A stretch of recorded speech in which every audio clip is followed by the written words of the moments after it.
Go to, yeah, that's it.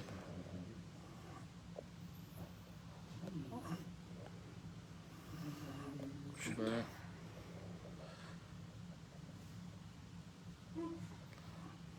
If he's in, tell him to request joining the broadcast.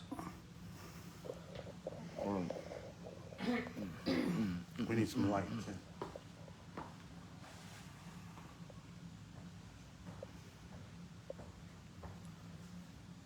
Shite.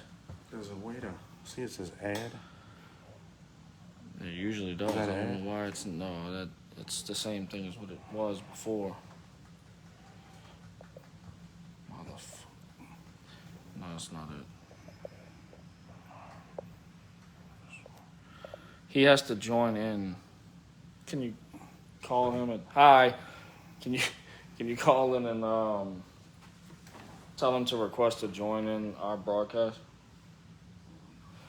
Ran into technical difficulties as always. Sorry, I'm not a good tech guy, but we're gonna have our guest joining in a second. Once we get him in here, he'll join the broadcast and we'll start the show. In touch with him. This is a tattoo. We're trying to get him a tattoo. Tell him to request to come on to the live. All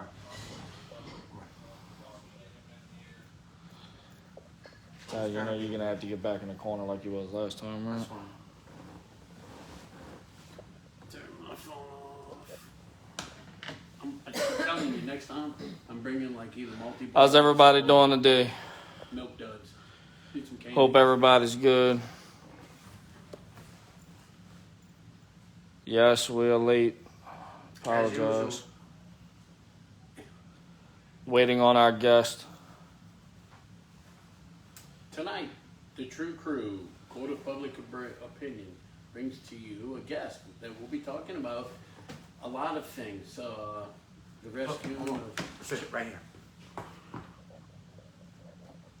Yes.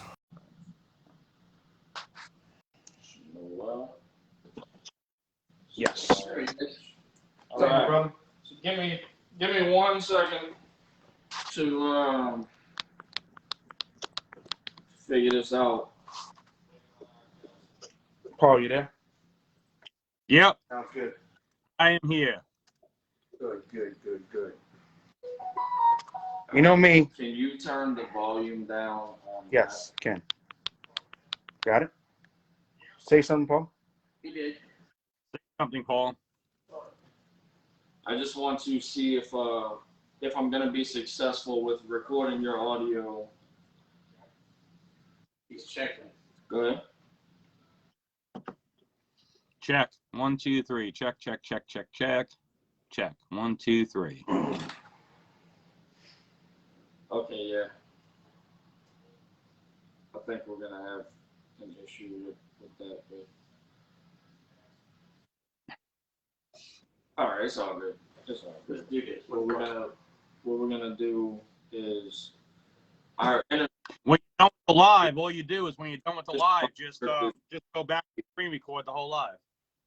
I'm not able to capture the audio the way I'm supposed to. Do it live. We got it. So now that we got you in, first and foremost, I want to thank everybody that's joining in on True Crew's page, on Court of Public Opinion podcast. We're very excited to have this started tonight on our first show. Tag, you not in the frame. It's myself, Larry Frederick. We got Brian Miller. We got Gene Thacker, and we have our guest. If you wanna introduce yourself to the people. Yes, sir. My name is Paul Libri, and I am the founder of Bikers Against Abuse International. Can you hear me? We should be able to hear. Yeah. I'm trying to get this. I am trying to get the page to share onto my page. Hold on a minute. Just like you're having technical difficulties, I'm having them too. So hold on, so we can get the views up. Hold on. There we go. go. I can hear you now. So Yeah, we were just having problems hearing you, Paul. Do what? So we were just having some problems hearing you. The volume was down on our end, but we got it now. I told you I can crank in the speaker, Brian. The speaker will come up. I can Bluetooth him. Bluetoothing while you do it. That's fine. It doesn't matter. We could just. You sure? We're just gonna run it. We're just gonna run it. Okay. Paul, can you hear me again? I can hear you. All right, this is Brian. I'm the guy in the middle. It's nice meeting you, but do me a favor because we're having some technical difficulties. Give us another introduction, who you are, who you with, and then we'll get into the Q&A. All right. Hold on. I'm sharing to our page first. Hold on a minute. Sure thing. All right. I'm multitasking. Aren't we all? So are we, bro. So are we. Where's Garen at? Really? Yeah. Really? He's laying down, being quiet. You're going to ask where Garen's at. That's God help Garen. him. Garen. Here. Oh. Up. Up. Are you There he happy? is. There's Garen. Look at him. Garen's used to TV. I'm not. Yeah, you said Garen was born on TV, right? Oh, If I try Okay. All right. All my right. dog right now, he'd eat my. You started, Gene? We got a lot of people tuning in now. Now that they know we're live. Yeah. All right, get that phone. With a brief introduction of who you are, what is your organization, and tell us your position within the organization. Okay, so my name is Paul Libri. My organization is Bikers Against Abuse International. We are a 501c3 organization. We investigate all crimes against children. We investigate child molestation, domestic violence, and trafficking. All right. I have a question before we go past that, Paul. You said Bikers Against Abuse International. Are you? Correct. Are I we think it was what? called BACA at one time, BACA, Bikers Against Child Abuse. Is it the same thing? No, it is definitely not the same thing. They're an MC. We're not a motorcycle club. Okay. They support with kids, and they're a great organization. I don't have nothing bad to say about them. They're a great organization. They go to court with kids, but we investigate from the onset, and go to court with them as well, and then carry them through. Once they reach 16 years old, they can become a junior member. Once they reach 18, they can be a full member if they so choose to. Oh, that's I good. got you. So I have a question. Do y'all, when you get contacted about a case, can you tell me a little bit about your levels of intervention as far as how do you determine how much of your resources to use? Is it on a case-by-case basis, or is it like certain things constitute you using a little bit more intervention techniques, or elaborate on that? So let's just say if we got a call and it was a molestation case, Mm-hmm. What we would do is we would send a crisis response team to that person's home, and comfort the child as well as the adult. We would file a mandated report with Child Protective Services. We would call law enforcement if they haven't already called law enforcement to meet us out there. At that point, we would get them in touch with one of our advocates, and all our advocates that are at Bikers Against Abuse are prior survivors of either domestic violence, trafficking, molestation, rape. And they make, in my eyes, they make the best advocates because they've been in a situation. So we try to hook our advocates with the crime that has occurred. So if it is let's say a molestation case, we'll try to get them an advocate that has gone through that in their lifetime because they know how to relate to it. Right. And the same with if it's a trafficking case, the same thing. Because I always say this, you can have a PhD in psychology and you could be, a great counselor. But if you've never gone through it, how do you relate to that person at that time? Comparative to if somebody's been through it, they can relate 100%. And that makes that person a lot more comfortable to speak out. And it makes that person, a lot more at ease at that time. Well, you said it's the abuse international, where are you located at, and are you the only organization or chapter in the country, or do you have others? So we're headquartered out of Griffin, Georgia, is where we're headquartered out of. We have a chapter in Tennessee. We have a chapter in South Carolina. We have a small chapter in Florida. We have a chapter in Pennsylvania, New York, a small one in Ohio.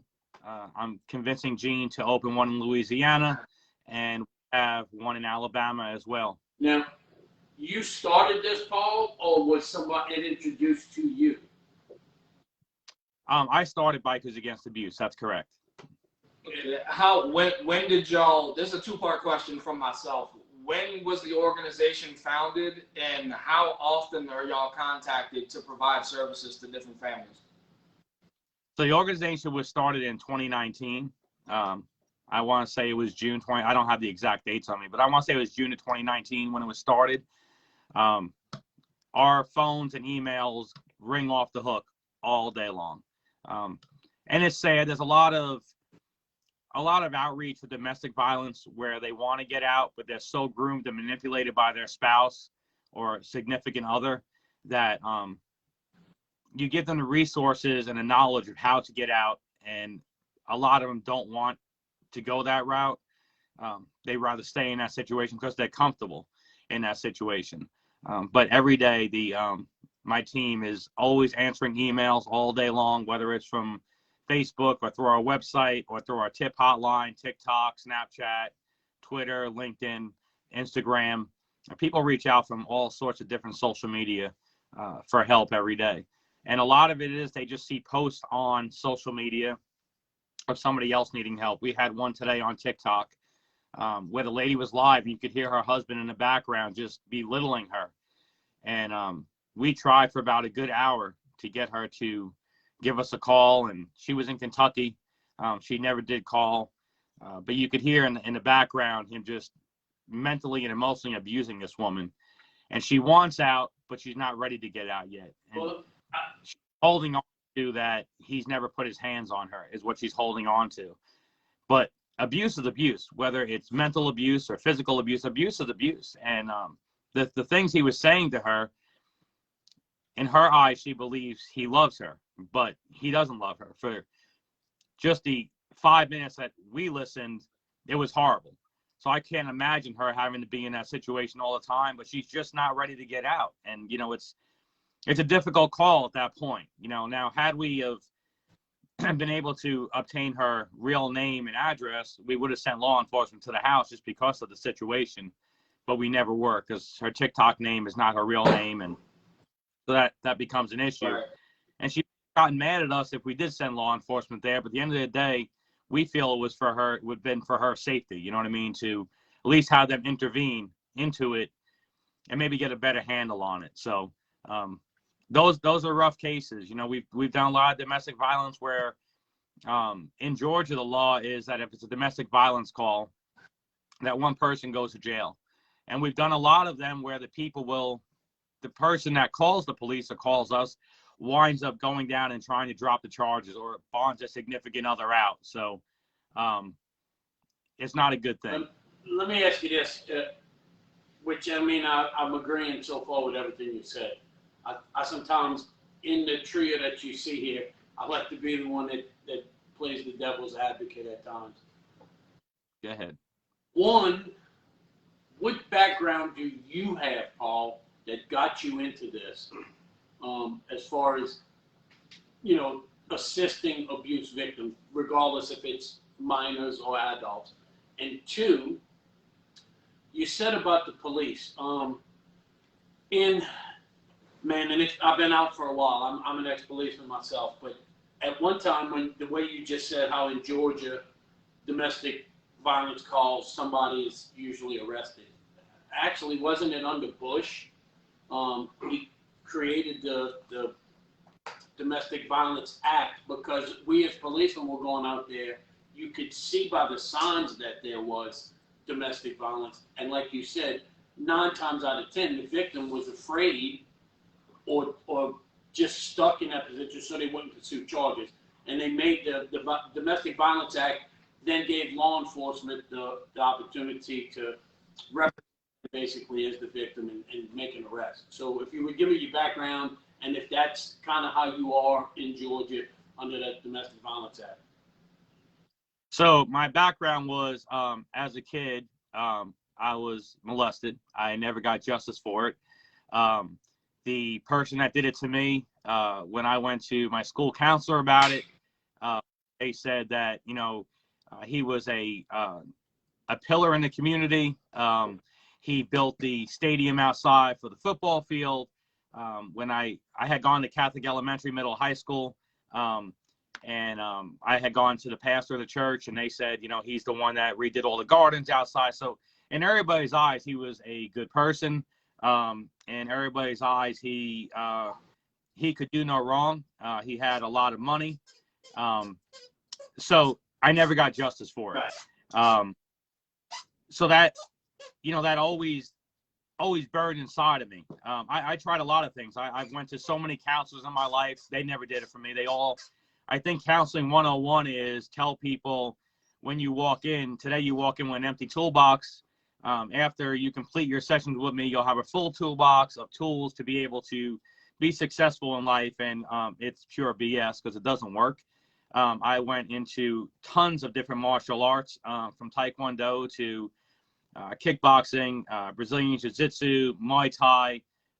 None of it worked. All it did was make me a violent person. I would get in a ring and I'd want to see blood.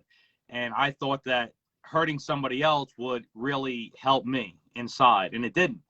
It didn't help me inside. It just made my aggression more and more. And I wanted to hurt people more and more. This really fills a void for me.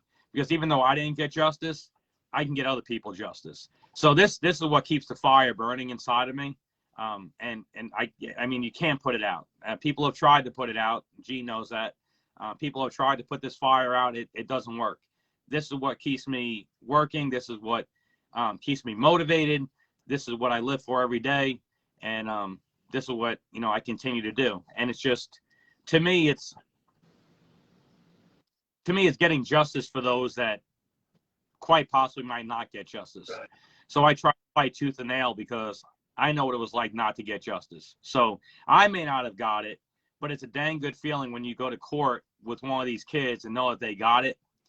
It eases that pain. Your second question, in the state of Georgia, Lee Sexton, back in the 1970s, he's a very prominent attorney. Lee Sexton created the law on domestic violence. That law stated in the state of Georgia that if a officer responds to a domestic violence situation, that one party is to be arrested. And you're right. And, two things about domestic violence, and this if you're ex-law enforcement. The first thing is they will call the police because they're scared, or a neighbor will call the police, or somebody will hear the argument and call the police. Everything's good till you go put the handcuffs on that person, and then you got to watch out that a frying pan doesn't hit you in the back of the head. Amen. Or that doesn't happen. Domestic violence responses for law enforcement are one of the most deadly calls you could ever go on. I mean, it's statistically proven. That person will stick up for the other person. Then you become the bad person. On top of, if there's kids involved in it, the perception a child gets is the police officer took mommy or daddy away from me. And that becomes an issue. We started a little program. It's slowly going, but we call it Operation Huggy Bear. And what Operation Huggy Bear is we collect teddy bears from the community that people donate. And once a month, we go to the police departments and we give the teddy bears to the police department so the officers could put them in the back of their police cars. So if they go to domestic and there's a child there and they got to take mommy or daddy to jail, at least this child could have a little bit more comfort with a teddy bear. And it's something small. It's nothing big, but it's something small that gives that child comfort. It works all over. Huh? It works all over. There's a program here that we did that in Jefferson Parish. The sheriff's office actually has a group called Bears. And that's not only does he go out and educate kids in the school but they provide teddy bears, like you say. Yeah, I think it's a really good thing. It takes the heat off of that officer who is just doing his job. And, you don't want that child growing up thinking all law enforcement's bad. Because, I mean, there are a few bad apples in there. I know that verbatim. There are. But, a few can't ruin the whole orchard. So y'all on enough scrutiny as it is nowadays. Let's not repeat that generation and generation to come because of the stupidity of one or two parents. That's, talking about that kind of goes into, and you've given an example, but I'm going to ask because we're actually starting to get more viewers that are coming in now. When you contact, how is your relationship or your organization's relationship with the local and state law enforcement agencies when it comes to these victims? Most of the time, it's very good. Most of the time.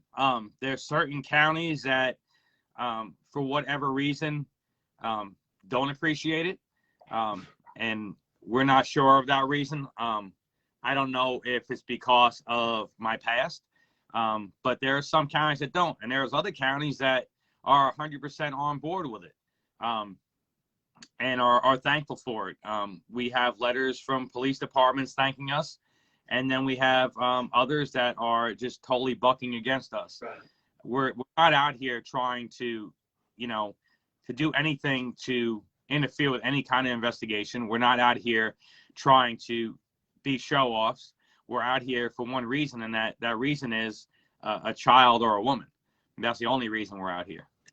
Oh, I've known you for 15. You gotta get closer to that microphone. Said I've known you for. He's just gotta speak. Just That gotta microphone speak isn't. He gotta say it with his chest. I've known you for 15, 20 years almost, right? Yep. And I've seen you do a lot of good things. And the good things you've done have actually, you said, because of your past. Now, we're about to go to a dark area where I'm going to ask you to elaborate on that because I know the story, but they don't. Okay. People out here don't. So I want you to tell me what happened from the very beginning. Get out of the trash. So back in 2013, I was looking for a missing girl who was a prior trafficking victim. She had been trafficked a few times. Her parents had originally started it off with her being trafficked. I was working for a private investigator at the time. The one of the detectives didn't seem to like Paul in his town. I went around asking people where this girl was, and lo and behold, this detective's name came up. Same detective told me that she was in a white vehicle, and to go follow that vehicle, and he'd be right behind me. I did. I followed that vehicle. That vehicle pulled over by a school, library, whatever it was. Can you go sit down? And I walked up to the vehicle, talked to the person inside the vehicle. Next thing I know, I was being arrested for false imprisonment. They said that I impersonated a police officer and that it was false imprisonment. That got dropped in court. Next thing I know, we're working a case and never left the house for this case at all. Worked this case online. Mom had given me the password to the daughter's Facebook page. I went into her Facebook page with the mother's permission, and we put posts all over Facebook.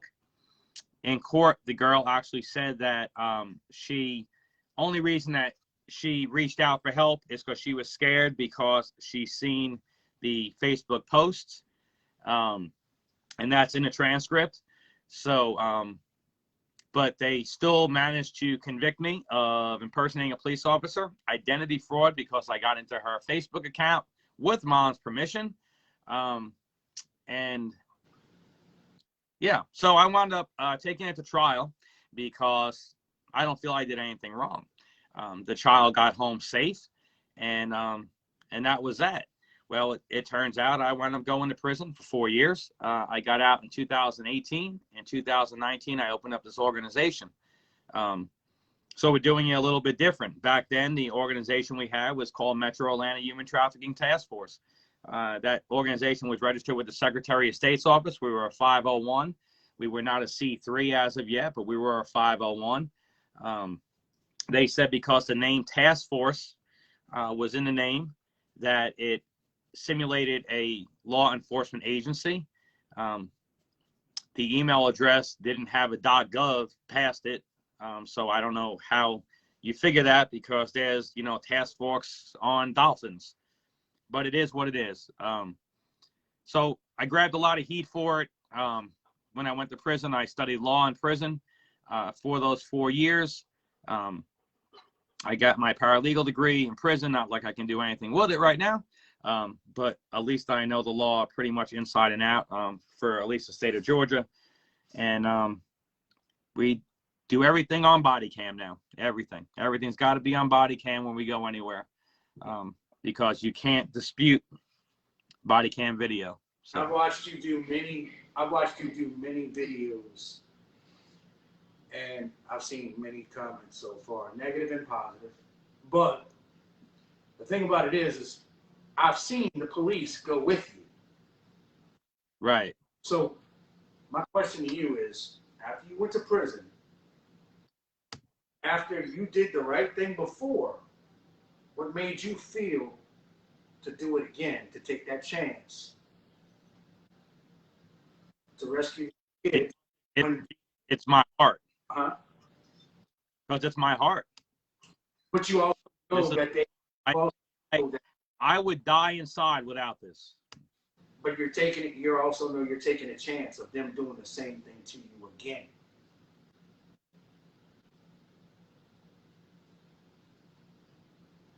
You there? Yeah, I was reading some of your comments on here. Yeah, Um, about those comments. It seems like we have the same small group of people who have the comments against you, and then a few people that's saying some good things. The show is called Court of Public Opinion for a reason. Listen, we welcome all comments, but if you have something negative to say reflecting the subject, or you know something that we don't, and you have physical evidence or proof that can put that into perspective, by all means, send it to us. And don't tell me Google his name, because Anybody can Google. Yeah, I'm gonna say you Google my name and you're gonna get 172,000 pages. Okay, I know his background. Okay, I'm gonna say that. I've been on the phone with him. I've watched the police go with him. So you can have your opinions of whatever you want. Until you show me proof that I'm wrong, I'm not gonna change my opinion. We all about the proof. Listen, we have a Gmail account. It's Court of Public Opinion Podcast at gmail.com. If you have anything that you would like to say or discuss in regards to this show, please, by all means, send us an email. We'll overlook it, and if we can be corrected, we will stand corrected. But until then, at least try to have a little bit of respect and decency for the guy for giving us his time and doing what he does. With that being said, I want to segue off of something that Brian brought up, and is whenever you respond to things, what kind of services do you offer these people from start to finish? If they need you to go to court with them or something like that, is that a possibility? Or just kind of walk me through some of your techniques. So for whatever reason, there is, people seem to think that it's only Paul in this organization, and I don't know why they think that, but they do. So it's not just Paul in this organization. There is a bunch of members in this organization. I just happen to be the face of it. So I work a full-time job. I actually took vacation this week, but I work a full-time job. I mostly go into work 3, 4, 5 in the morning, get home 5, 6, 7 o'clock at night, and then run this organization after I get home. Not only do I run this organization after I get home, 99% of my members have full-time jobs. They run this organization when I'm not able to, while I'm at work. and still do their job. Some work night jobs, some work day jobs, and some are housewives. So I just want to start by saying that it's not only Paul in this. There's a lot of people in this. We have advocates, and our advocates will go to court with the victims. We've teamed up with Human Aid Solutions. Human Aid Solutions is out of Georgia. They do a lot of sex trafficking extractions. We've hooked up with them. They actually traveled to Tennessee this week to go to court with Mary, who is our Tennessee president, for a child named Mario, who was an abuse case. So the resources we have is if it's a domestic violence, we'll go out, like I said earlier, on that, or child molestation. Domestic violence, we will not approach a home until law enforcement is present. We are not going to put ourselves in a risky situation of anybody getting hurt. So we'll stand by a domestic situation until law enforcement has, cleared the scene and whatever. Because the last thing I want is any of my members to get hurt. So we'll stand by, and then once they determine what's going on, we'll see what kind of help those people need. Sometimes they need to go to the hospital, or somebody just to sit with them and comfort them, whatever the case or cause may be. Reading this last comment from this person, Amanda, I'm not going to ask that question because that's all speculation. Are you, and I'm asking this to Amanda, you can comment right after this, but it says, ask Paul if he asked, aka manipulated his female members for anything inappropriate. I'll wait for that answer. Is Amanda a member of your organization? No. Okay, so this is pure speculation. Right. Do you have proof, Amanda? We'll wait. Anyway, so I have a question. You said you was interested in Gene starting a chapter out here. How would one go about forming their chapter of your organization? So as it starts out, we'll always put them on the international side. And even though it's the international side, we still work all the cases in Georgia, and as well help and assist the other states out. So what we would do with Gene would be, we put him on the international side, kind of let him shadow some of our cases to kind of get his feet wet, see how we operate with things. Of course, Gene has a lot of experience in bounty hunting. So Gene knows the streets very well. So the tactical part of it would, be very easy for Gene. Just getting used to our protocol and what we do. Just being due to our protocol and how we do things, maybe a little different than how he does stuff. Right. We all take the court reporter mandated course, so that we are mandated through DFAC, CPS, whatever you want to call it. That way, when a case comes in, then we report it to DFACs through our mandated program, and start a paper trail with it. So we'd get Gene mandated, and then let him see how everything works with us, how we run cases. And it's not something that you can just learn overnight. You know what I mean? It takes time, and it gets frustrating. It's just as frustrating as when he goes after a skip and you don't catch him that night, and you're constantly racking your brain of where the person can be. A lot of our other stuff is when these child molesters are on the run for hurting a child, and we'll put our tip line up on there and get tips, and we will try our best to figure out where they are. And once we figure out where they are, we will contact law enforcement and let them go lock the sorry person up. But it takes time. You know what I mean? You want to get them right then and there. It's just like bounty hunting. It's the same exact thing. When you get a skip, you want them right then and there. You want to get in that car, you want to go get them, and it's high five and let's go eat dinner. We got them. It doesn't always work that way. So it does get frustrating. But I tell all my members the same thing from the day they start. Your family comes first. First and foremost, your family comes first. as much as we want to help everybody, that person's family has to come first, because without your family, then what do you have? So people need a break sometime. People need a break sometime. Well, I've seen you help a lot of kids, save a lot of kids, and I've also seen y'all put a lot of people in, through the police in jail, okay? And I want to bring this up. Just recently, I contacted you about a video you posted, and you came under scrutiny. Because of a news report. Tell me a little bit about that. So the girl who had gone missing, we're going to just say her name is M. Right.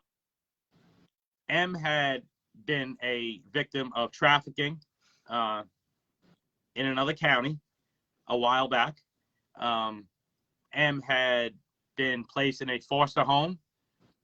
M had run away from that foster home. We had been contacted that M had run away from that foster home.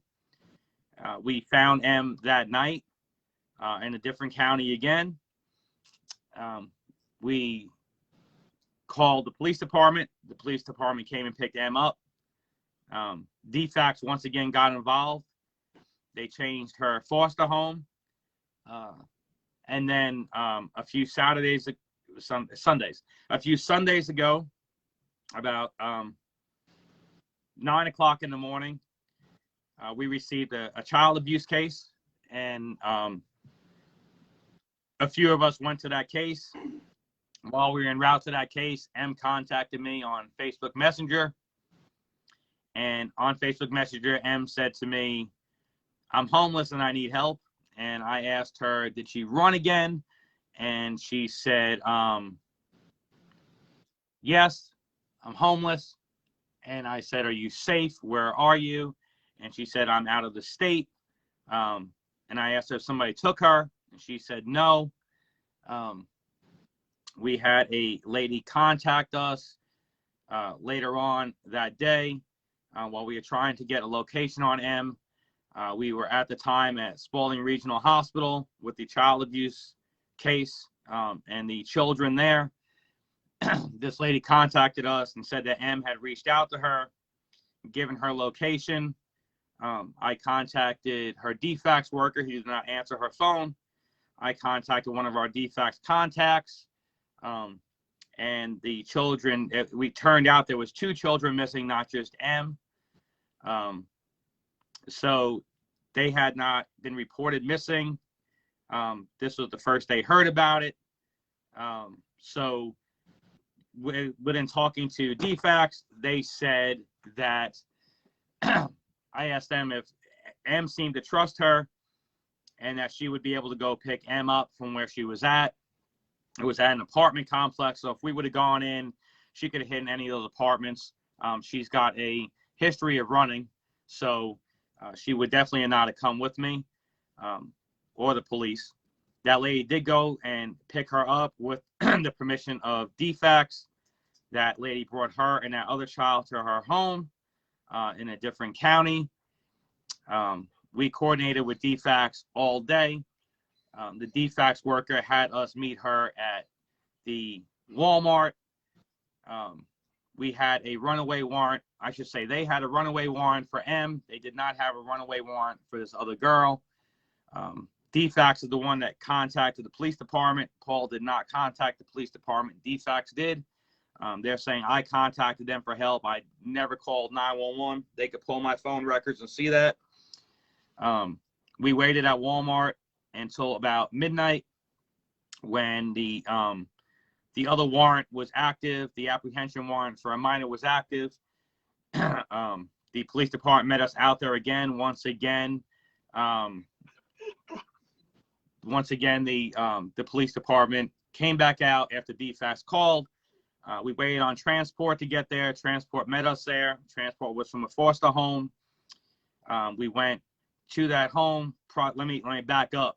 Prior to that, I received a text message from the lady who picked them both up, saying that M and her friend wanted to go to a I can't forget if it's a 30, 35, or 40-year-old male's house in another town, and be dropped off at that home. And like I respond to her, he's surely not going to want to just play video games with 2 underage children. At no time did we ever tell the police department that they were being trafficked. We told the police department that she was a prior trafficking victim. We decided to live video the stream because my body cam was dead, and we need some kind of proof of that. So That's the video that I observed, right? that is the video you observed where I was with Garen, myself. It was myself, Garen, Grace, Quinn, Mike, and Mike's wife. So the news reporter basically flipped it all around. So we never, when we were with Thomaston PD, Mike, I was sitting in a truck. Mike's wife, Quinn, and Grace were outside talking to PD. I was getting Garen's vest on him at the time. They all heard Thomaston PD say that when we go there, y'all don't go in the house. Y'all just kind of make a perimeter around the property. Do not go in the house. And we obeyed that 100%. We never went into the house. We never touched any of Paul, what? let me interrupt you a second, just because I'm looking at several things going up through here. I didn't see the video. I'm going to agree that whatever video you're talking about, it involved, like you said, minor victims, correct? Minor age victims. Correct. When you doing your live streams, do you show these young people, or they kind of like what cops used to do? They were blacked out, or the camera never faced them? I don't believe you could see him. I want to stress on one of these comments somebody just made, okay? Right. Real quick. Somebody said I had a charge for intent to commit rape. Let me explain that real quick. In the state of Georgia, if you have a trafficking victim and you put, so this, Tiffany, you need to listen, okay, Tiffany? Because you're about to see Paul's really bad side. You need to listen, Tiffany. In the state of Georgia, publication of a rape victim that has been trafficked is against the law. It is a misdemeanor charge. So if you would take your head out of your behind and realistically look at the OCGA. Now, I know that you're not bright enough to know what OCGA is, so I'm going to explain it to you. It's another code of Georgia, official code of Georgia annotated. So if you were to look that up, you would see that what they did is, yes, they charged us with a misdemeanor, or charged me with a misdemeanor on it. What that was is because it was a girl who was trafficked. We did not take her photo down in time when she was missing. And they grabbed their straws. And when they grabbed at those straws, they found that this girl that was trafficked was still on our page. And that's from back in the day. So don't make it like Paul went out and tried to commit rape on somebody. Take your head out of your rear end for a minute. So if you're going to post something publicly, make sure you post the truth. Don't post BS. Post the truth.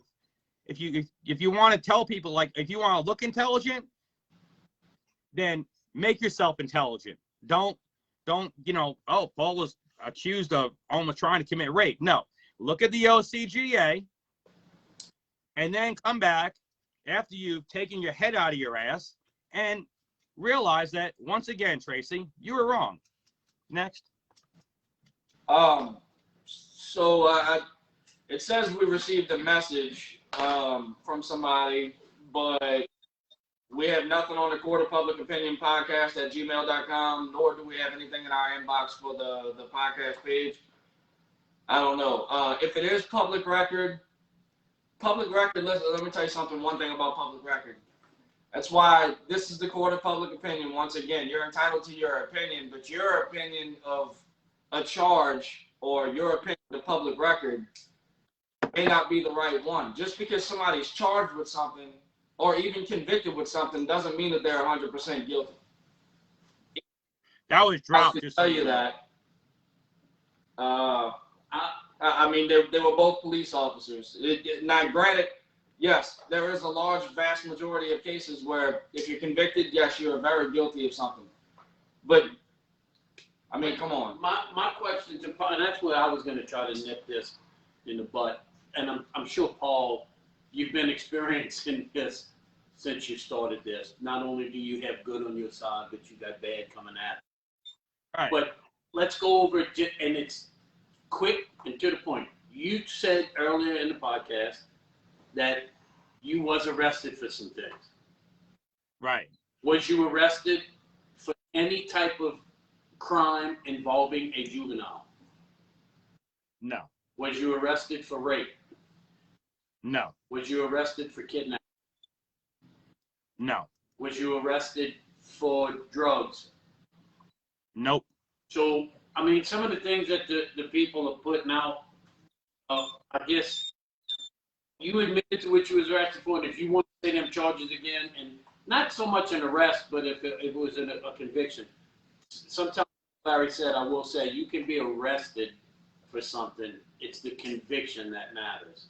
Or an accusation made that doesn't do something is just that, an accusation. Was very untrue, Tracy. I was arrested for false imprisonment. False imprisonment of a man that was trafficking a child. And off of the story you told that, you know, you was out looking, a detective gave you this information on the vehicle, you followed the vehicle, it stopped, you went up, you talked. That's the thing they hold to us, law enforcement. If a policeman detains somebody, they determine it's too long of a thing, they try to say the same thing. It was false imprisonment, or you held him as a hostage, you know, all sorts of things. So the fact that you was charged with that, at least in my mind, that's nothing to me. Deborah, I agree. Because they added to the fact that you probably had him stopped too long and questioned him. But listen, I don't know your full story. I don't know you. Okay, get down. I'm not here to pass judgment on you, good or bad. I'm asking questions, and I see the comments being made. I noticed somebody said, "Oh, this is one-sided." It's not one-sided. The three of us here, one of us knows Paul. I've never met him, and I've known Paul quite 15 plus years. Oh, I'm sorry, Tracy. Wrong person. So the Amanda person that is actively commenting sent over I guess it's a screen grab of a record for an offense that you allegedly committed or did commit July 28, 2014 in Georgia, Fulton County. It says publication of name or identity of female raped or assaulted with intent to commit rape. Is that not the story he said, though? It is. So exactly did you picture? You said that you released a name in connection with something like that, or was you withholding? Yeah, a photo and the name of the girl was still on our Facebook page. I forgot to delete it after she was found because we had so many more cases come in. So I forgot to delete it, and that's how we caught that misdemeanor. So but you acknowledged that charge was made. It's not like you're trying to say, "Oh no, I never did that." You did it. Oh no, that charge was there. That's right. That charge was there, but it's not like she's making it. She's trying to make it like Paul tried to rape somebody. Paul. Right. I took her comment was like you. You committed it. Right. That's right. If you read the charge that she sent in, the thing says it's for posting and a picture of. So yeah, I mean it's exactly. Tiffany ever pulled women over in the middle of the night and made them get out of their car. Right. But where did you get that from? You just keep going through things, girl. Well, Tad, I'm not trying to cut neither one of y'all off, but listen, we just read that off. You sent it to us. Where's your proof? Again, if you're gonna keep making allegations, send us some proof. If you have proof, he's pulling women over in the middle of the night. Was he ever charged with it? Was he convicted of it? Nope. I'll go a step further than that. If somebody produces while we're doing this live, I will correct it. It's not that I won't correct it. I'll cut off. But the man has not hidden anything. Everything he said is exactly what they sent us. I better go back on my Facebook page and like take the people down that have already been caught that I forgot to take down. Because I'm thinking I'm gonna get in trouble too. What I'm saying is, if he was, but look how many public forums they got people on there that are posted that are wanted that have been caught that haven't been taken down. What's the difference? Aside from the court of public opinion here, in the Q&A that we've had with you, is there anything else you feel we didn't cover that you would like for the public or us to know about the organization or about yourself? I mean, so my members have been saying this for a while, and it's true. Is when the bigger you grow, the more negativity is going to come toward you, and it is what it is. Do we make a lot of enemies? Yeah, we do. We make a lot of enemies. I will never side with a predator. I'll never side with a sex trafficker. I'll never side with an abuser, and that does cause problems because they, in some people's eyes, they still love those people, so it's a problem to them. People don't always agree with our methods and how we go about stuff. When we first came out, everybody said, "Oh, here's this vigilante biker group," and I'll tell you that we never laid hands on anybody to this day. That was the big thing when this first started. Here comes another vigilante biker group going out there and beating everybody's butt, and we get a lot of messages of, could you guys go out and take care of this person and beat this person up and do this to them, make them disappear. That's not what we're about, because the problem becomes with that.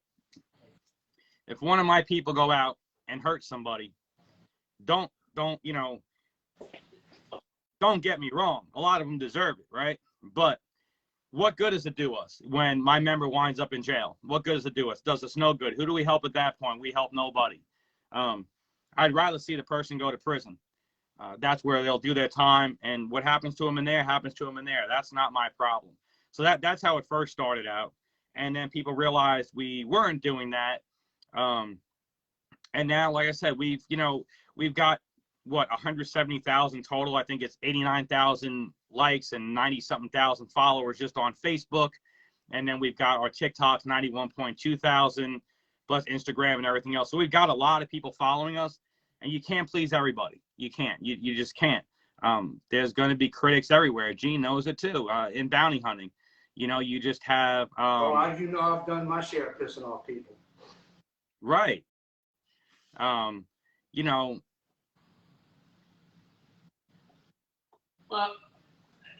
so I'll tell you, I was part of a group, a biker group, and it was actually all first responders, policemen, firemen, paramedics, military guys. And it was just mainly like a social thing. We did do we were a 501c3, and we raised money to help policemen, firemen, and paramedics that were injured or killed in the line of duty and their families. In saying that, I think that's a societal thing when the term biker is put in anything. Right. Society has pushed so much that bikers are bad, and law enforcement is reason because of the 1%ers that are out there. And so they attribute that because you ride a motorcycle and you got on a leather vest, that automatically you're a 1%er. But there's so many good bikers out there, but because of the stigma that others have placed, you have to clarify who you are. Right, I agree with you 100%. I mean, we used to go places and literally, I watched people's faces when we walked by. They'd get all nervous, and then I would stop, and I'm like, what are y'all nervous about? And when they'd ask who we were, once I told them who we were and what we did, they were like, you could see the relief in their face, but they were like supportive of us. But because of I'll use the word that my girlfriend likes to always say, the perception. Because we wore the bandanas on our head, we had on the leather vest, we had a name on the back of the vest, and it was really just a goofy skull with a bandana on the skull. Right. That's what we put on it. Well, that's what people thought until you introduce and they get to know. And I think the old saying of don't judge a book by its cover, you have to read it to know it. Well, until you can, as your group or others, truly identify who they are, we're going to get that stigmatism up front. Well, I see that people are blowing up the messenger, okay, on court of public opinion, but I'm going to say this to you, okay, and usually I stay pretty calm, but I've known Paul for a while, and I know what Paul does, and I know what good Paul's done, and the people he's put in jail and the people he's helped.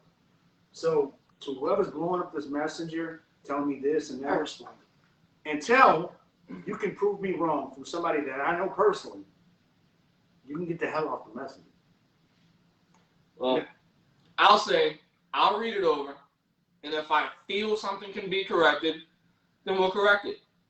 But again, I don't feel as though public record in all cases is facts. It's factual. I mean, you see police wrongly charge people every day or wrongly arrest people every day. You see people getting convicted of charges that they don't deserve. If something can be corrected, we'll correct it. When you want to become a backseat driver and you want to jump in the front and drive the car, then you have room to talk. When you want to strap on a gun or a badge, or you want to go save a kid or somebody that's being trafficked, then you have room to talk. Until then, sit down and shut the hell up.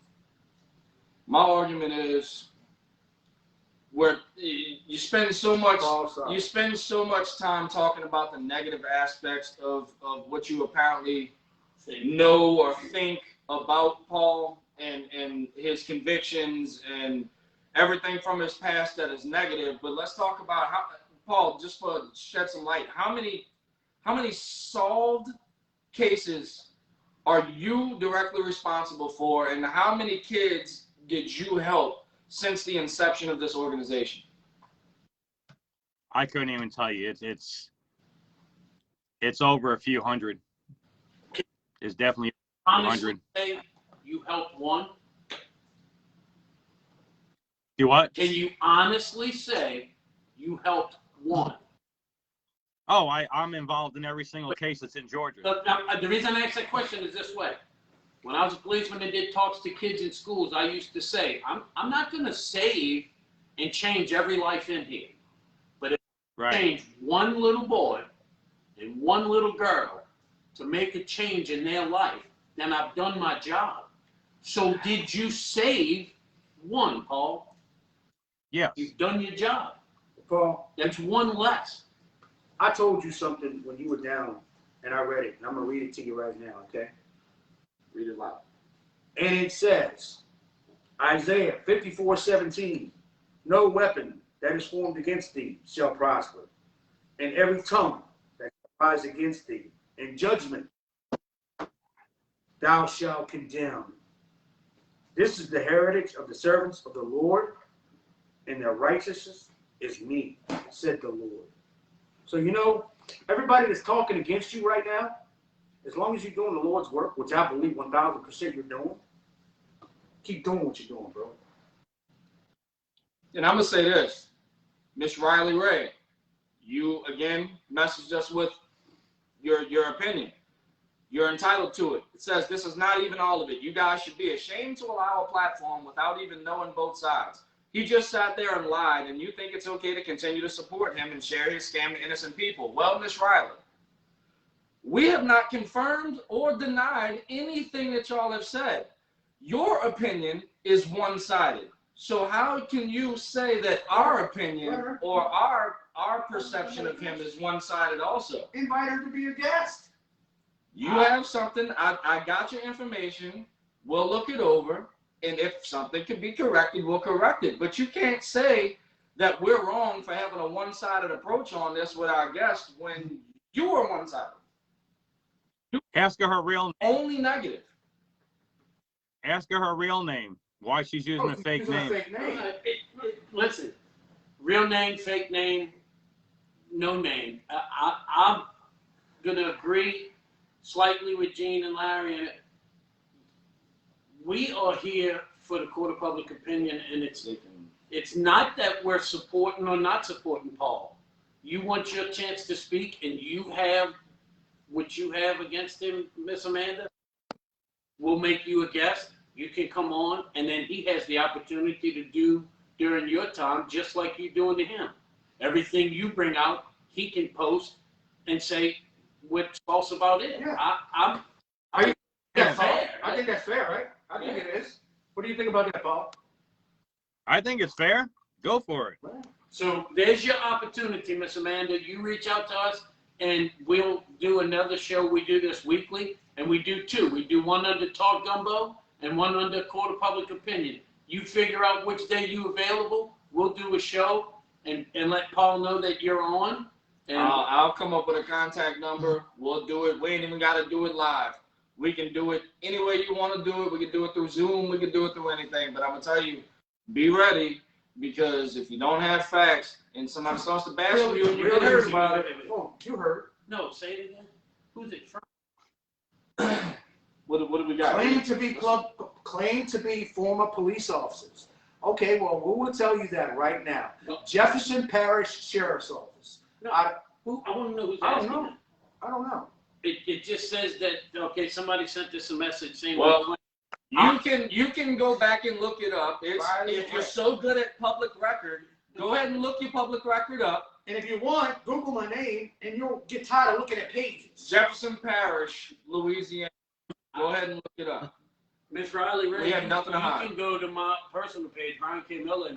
I'm actually in pictures in my sheriff's department uniform, my sergeant's uniform. I got you, Joe. My fire uniform. I mean, I don't know what else I can do to prove it to you. And then you can also Google Tattoo the Bounty Hunter, Big Easy Justice, whatever you want to, and you're going to get tired of looking at my pages. And like I said, I'm not a current. I've never said that I am a current policeman. I am a former sergeant with the Jefferson Parish Sheriff's Office. We're both former. All right. So, anything else you would like to? I mean, listen, just because you're not getting your way doesn't mean you have to bitch the entire time. Well, sir, it was a pleasure having you on. I'm speaking on behalf of myself. Larry, it was very, very great meeting you, learning your side of everything and what you do as an organization. Yeah. I applaud you for the work that you do, saving these victims of abuse. It takes somebody with a strong and level head to stick themselves into those kind of situations. So again, I applaud you. That dog is beautiful. Is there anything else you guys want to ask him before we? Future. I'm not going to ask any questions. I'm going to say this. I say it all the time. Larry's heard me say this. Sayers and doers, Paul. Sayers and doers. There's those that say they do it and those that do it. Right. Because to me, you're a doer. I wish you luck in all you do. I would say that this is going to be the first of at least another show to get you back on here, because That's fine. created opinions in the court of the public. So I look forward to that. Hope that you and your members stay safe and continue to save at least one. Thank you. Paul, I know you got some future plans. We talked about that. I'm hoping that everything goes good for you. You know me. I stay in contact with you all the time. Love you, brother. Love what you're doing. And you stay gold, man. Stay blessed. I love you too, Gene. Hey, thank you all for having me on here tonight. I really appreciate you. Not a problem at all, man. If in any way we can help you with anything, if you need to get something off the ground and you need us to share something for you, by all means, reach out on our personal pages, brother. We got you. Okay. Thank you all. You have a wonderful night. All All right. right. We'll be right Goodbye. live. We're going to take a brief intermission, but y'all can catch the rest of the show. Just give us about 5 minutes. We appreciate y'all tuning in. All the negativity, all the positivity, great interaction. Y'all stick around. We have more to come.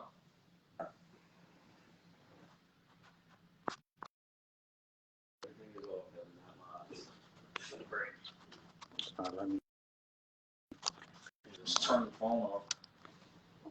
No, because then we're gonna lose the video. Let's see if I got the magic touch me. Oh, okay. Well, it's not gonna let us finish. Maybe it didn't want us to finish. Ooh. All right. Well, you're finishing apparently. But if we, I don't think we turn it off, it's gonna lose. Turn this one off. It shouldn't. Get rid of that I one. mean, Oh. nah, you're not live on that one. It's not allowing us to finish, people. Y'all can get a laugh out of this. This will go on a blooper reel. Just turn it